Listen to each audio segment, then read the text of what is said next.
Hey there, South Jersey. I'm Pete Thompson with the Cape May County Herald, and this is Under Review. Under Review brought to you by the Burke Motor Group. Coming up, we have baseball highlights from the semifinals of the Warrior Classic between Lower Cape May and Wildwood. We'll check in with a few area high school softball scores as well. Plus, we'll have results from girls lacrosse, boys lacrosse, and golf. That's all ahead. But first, we start with high school baseball as the Wildwood Warriors take on Lower Cape May in the semifinals of the 9th annual Warrior Classic. To the Wildwoods we go, where the conditions at Maxwell Field are good for the semifinal between the Warriors and the Caper Tigers. Wildwood actually the visiting team in this one. Bottom of the first, number 11 Carlos Santiago on the hill for the Warriors. Number 21 Mike Downs gets to him with a single to right field to start things off. Downs, one of only two Caper Tigers to get a hit off Santiago as he is on board. Later, number 11, Colin Donahue for Lower with a fly ball to center field that is caught. A nice diving catch. Now, Wildwood thinks that Downs left early, so they appeal at second base, but the umpire there signals safe and says he left on time. Despite the pleas from the Warriors, it's a catch and a legal tag up from second to third, says the man in blue. But the Warriors still get their man, if you will, as Downs breaks for home, trying to catch Wildwood napping. Downs is thrown out at home plate, and the game stays scoreless. Stays that way until the top of the third when Wildwood starts a rally. Number 5, Andrew Moormile beats out an infield single with number 12, Justin Soto, already on base. And the next batter is number 7, Chris Moormile. He takes one for the team as he's hit by pitch to load the bases. So with the bags full of Warriors, number 9, James Growell comes up and comes through with a fly ball to right field that is deep enough to score the run. Number 12, Soto tags up legally and scores 1-0. Wildwood takes the lead. And later, in the top of the 5th inning, the Warriors manufacture another run, as this time it's number 24, Josh Marsden, with the RBI single that scores number 5, Andrew Moormile. 2-0 at this point, and that is your final.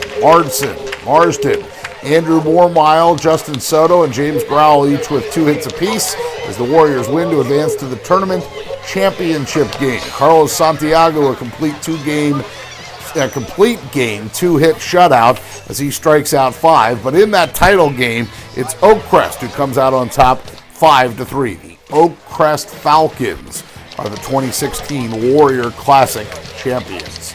Time now to check in on some softball scores as Middle Township wins big 8-1 at Wildwood Catholic. Lacey Abrigo 3 for 4 with 2 runs scored and 2 RBI. Kayla Kubernot also scores twice as the Panthers are 10-5. And Ocean City wins 6-4 at Oakcrest. Catherine Faust with a complete game in the circle for OC. Keeney Hindle adds a double. The Red Raiders are 8-5. That is girls softball. We'll stay with the ladies as we move to girls lacrosse now and show you that Ocean City wins 18-5 at home over Cedar Creek this past Monday.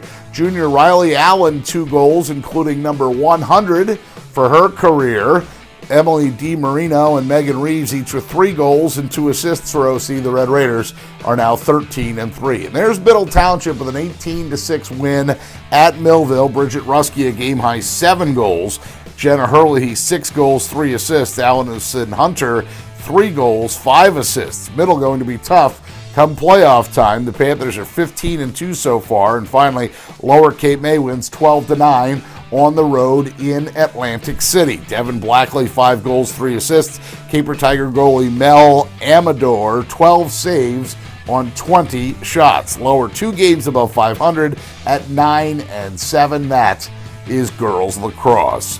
Which means we'll switch to boys lacrosse now and show you that the Ocean City boys clinch the Cape Atlantic League title outright. Regular season title, they clinch it with a 20-6 win at Cedar Creek this past Monday. It's the program's second overall title in the past 10 years. OC 15-3 overall, a perfect 15-0 against Cal competition. We can also show you that Middle wins big, 18-3 at home over Vineland. Demi Ternek, 7 goals. Nick Anagnu, 3 goals, 3 assists. And Lower Cape May wins on senior night, 14-3 over Atlantic City. Cole Blackley, 3 goals, 3 assists. Jared Hill, 4 goals. Ty Gorfel, 3 goals, 2 assists. And James Sella, 16 saves. That's boys lacrosse. That leaves us with golf, as the Cal Individual Championships are rained out last week at the Wildwood Golf and Country Club. That makeup day is now Wednesday, May 25th, FYI. On the scoreboard here, you can see Lower Cape May wins 169-267 at home over Bridgeton. The Caper Tigers are 13-2 this spring. Middle Township 48 strokes better than Holy Spirit at home. Sean McMullen, a 2 over par score of 38 in that win. Wildwood Catholic wins 183-200 at Buno. Remember, the lower the score, the better in golf, and Cape May Tech beats 2 schools in a tri-match with St. Joe and Cedar Creek last week. Josh Musick cards 2 birdies en route to a 9-hole score of 40 at the Pinelands Golf Course. That's the low round of the day. Cape May Tech now 10-4 in the spring, and that is high school golf. The state pairings are out for boys high school tennis, so check back with us next week as we will continue to monitor and track our local schools in the playoffs. Middle is the top seed in South Jersey Group 1, for example. Wildwood, a 10 seed in Group 1. Lower Cape May, a 6 seed in Group 2. The Caper Tigers host number 11 Sterling to start things off. And Ocean City in the playoffs, they are a number 5 seed. Red Raiders will be at home with number 12 Highland Regional in Group 3 to start things off. That is boys tennis. We will wrap things up here on Under Review with our weekly thank you to our very own Steph Sella for all she does and her hard work in putting together Under Review each week. Again, Steph and I are hoping to update that picture you see right there by attending a spring sport together very soon. See, sometimes I'm here and she's there, and well, you get the drift. But in the meantime, if you see Steph out and about, please come up to her and say hello. Maybe tell her thank you for covering high school sports. We do like to hear from you. Also, remember, if you have a story idea or suggestion, you can always email me. My email address is on the screen. That is pthompson@cmcherald.com. pthompson@cmcherald.com. A reminder that you can find us on Facebook at Cape May County Sports. Just click like on that page, or we are on Twitter as well. You go to @CM County Sports. That is our Twitter page. There's daily scores on that Twitter page as well. If you're social media active, you can get daily scores from Steph Sella. As always, please check us out next week for more spring sports game footage. The playoffs are right around the corner. Of course, all that high school footage is weather permitting. Too much rain again last week. We hope to get that sun out a lot this week and get things going on a regular basis. For now, though, that's week number 23 of Under Review. It is brought to you by the Burke Motor Group. We hope to see you right back here next week.